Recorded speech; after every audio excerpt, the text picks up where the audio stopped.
هاي يا بنات، عاملين ايه؟ يا رب تكونوا بخير. طول عمري مؤمنة اننا كستات اصلا مميزين، واننا مفيش حاجة صعبة علينا ولا في حد اشطر مننا. علشان كده من اول ما بدأت معاكم في القناة قررت اننا مش هنعمل اكل عادي، ولا حتى هنعمل اي وصفة والسلام. احنا تحديدا هنعمل مع بعض اكلات المطاعم بكل اسرارها وتركاتها، وكل مرة هنروح مع بعض مكان جديد نعرف اسرار اكلة من اكلاته. وزي ما تعودنا بنعمل مع بعض اكلات المطاعم وبنكشف كل اسرارها، المكان بتاعنا النهاردة هو حضرموت شيخ المندي، ووصفتنا هي اشهر طاجن بيتعمل هناك، وهو طاجن البامية باللحمة. والنهاردة حصريا والأول مرة هتعرفوا كل أسرار وطريقة طاجن البامية باللحمة من حضرموت شيخ المندي بالتفصيل. هتعرفوا خلطة أطعم طاجن بامية باللحمة في مصر، وإزاي يطلع معاكم بطعم خطير وتوابل مظبوطة، بأسرار سوى البامية اللي لا هتطلع معاكم ناشفة ولا مهرية ومقطعة، واللحمة اللي هتطلع معاكم دايبة حرفيا مش مستحملة ضغطة. ومن النهاردة انتوا مش هتشتروا طاجن البامية باللحمة من بره تاني أبدا، انتوا هتعملوه في البيت على طريقة مطعم حضرموت شيخ المندي بالملي، واي حد هياكله عندكم مستحيل يصدق انه معمول في البيت. قبل ما نبدأ ما تنسوش تعملوا سبسكرايب للقناة وتفعلوا زر الجرس علشان يوصلكم كل جديد، ويلا بينا نبدأ. طيب هنبدأ بقى في المقادير بتاعتنا، وأول حاجة هنبدأ فيها هي اللحمة، وعاوزين 500 جرام من اللحمة، والكمية دي هتكفي طاجن واحد كبير أو طاجنين صغيرين بنفس حجم الطاجن في حضرموت. وطبعا في حضرموت شيخ المندي بيستخدموا لحمة ضاني في كل أكلاتهم، بس أنا شخصيا ما عجبتنيش قوي اللحمة الضاني في الطاجن بتاع البامية، فلو انتوا أصلا بتحبوا اللحمة الضاني مع البامية يبقى استخدموها طبعا وهتعجبكم جدا. أما لو انتوا زيي مش بتعجبكم قوي مع البامية تقدروا تستخدموا لحم بقري عادي جدا، ويا ريت بقى لو اللحمة بتاعتكم كان فيها شوية دهن، ده هيطعم الطاجن بتاعكم جدا. وعاوزين 3 ورقات لورا، فلفل اسود حب، و4 فصوص حبهان. وفي حلة على النار بقى هننزل بمعلقة كبيرة من السمنة، واول ما تسخن هننزل باللحمة بتاعتنا وعليها ورق اللورا والفلفل الاسود والحبهان، وهندي اللحمة بتاعتنا تشويحة كده حوالي 10 دقايق.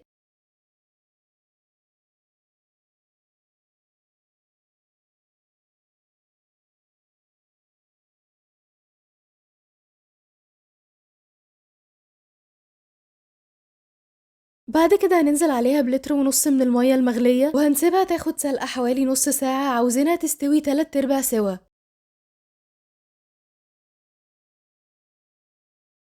وعلى بقى ما اللحمة بتاعتنا تستوي هنبدأ نجهز باقي مكونات الطاجن، وعاوزين نص كيلو من البامية، ودي بامية مجمدة أنا اللي مخزناها، وطبعا لو عندكم بامية فريش هتبقى خطيرة، مش عندكم ولا مخزنين تقدروا تستخدموا المجمدة الجاهزة. وأنا بخزن البامية بحب جدا أقطع معاها قرن فلفل.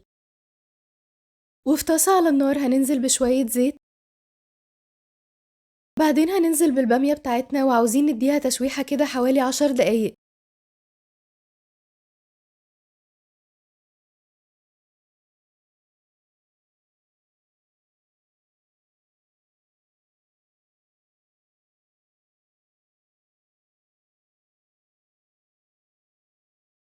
وبس كده البامية بتاعتنا خلاص اتشوحت وطريت شوية بالظبط زي ما احنا عاوزين. هنطفي بقى عليها على طول وهنركنها على جنب على ما نجهز مكونات التسبيكة بتاعتنا.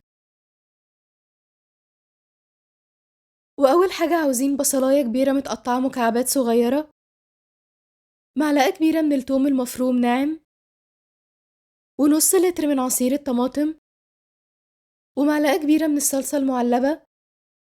وللتوابل بقى عاوزين معلقة كبيرة من الملح، معلقة صغيرة من الفلفل الأسود، معلقة كبيرة من البابريكا المدخنة، ومعلقة كبيرة من بهارات اللحمة، ومعلقة صغيرة من القرفة، ومكعب من مرقة الخضار. وفي الحلة بتاعتنا على النار هننزل بشوية زيت، بعد كده هننزل عليها بالبصلة،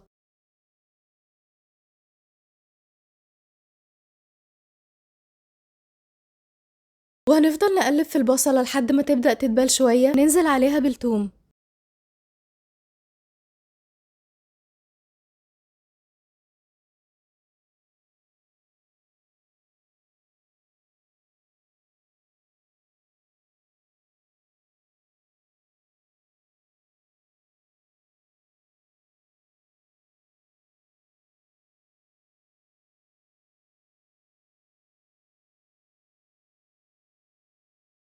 بعد كده هننزل عليها بالتوابل والصلصة المعلبة،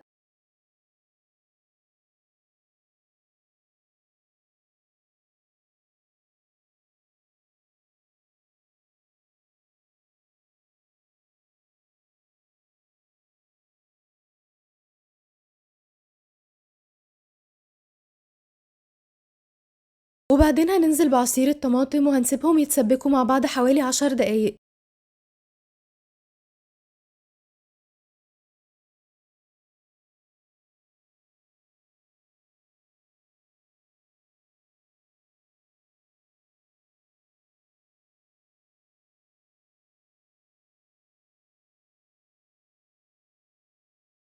وده كده شكلهم بعد ما اتسبكوا.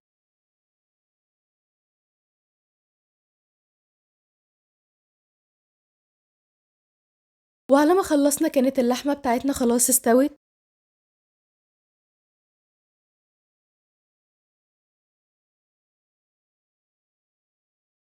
وهناخد من الشوربة بتاعتها علشان نخف التسبيكة.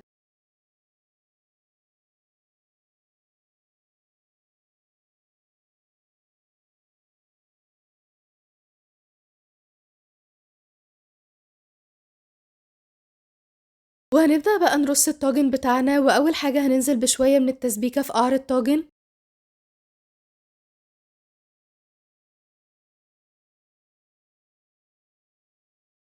بعد كده هننزل باللحمة والبامية.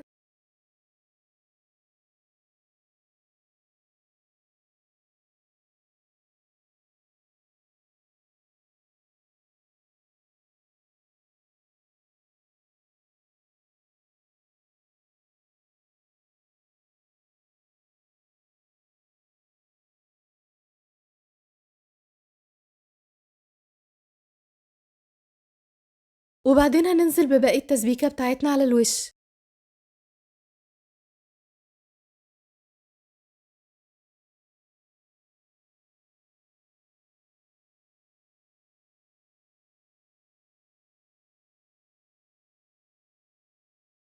وبس كده الطاجن الرهيب بتاعنا خلاص جاهز، وريحته تحفة حتى من قبل ما يستوي.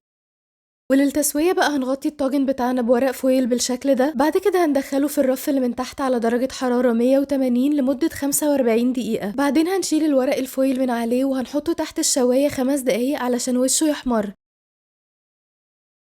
وده كده شكله بعد ال45 دقيقة. هنشيل من عليه الورق الفويل وهندخله تحت الشواية 5 دقايق.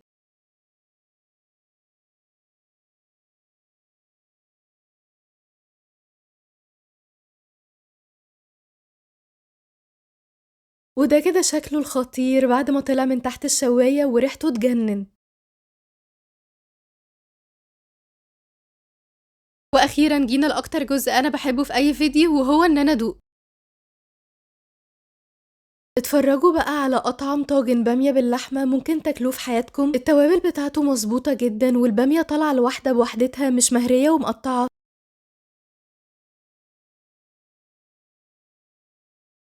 واللحمة بتاعته طالعة دايبة حرفيا مش مستحملة ضغطة. ومن النهاردة انتوا مش هتشتروا طاجن البامية باللحمة من بره تاني ابدا، انتوا هتعملوه في البيت على طريقة مطعم حضرموت شيخ المندي بالملي، واي حد هياكله عندكم مستحيل يصدق انه معمول في البيت.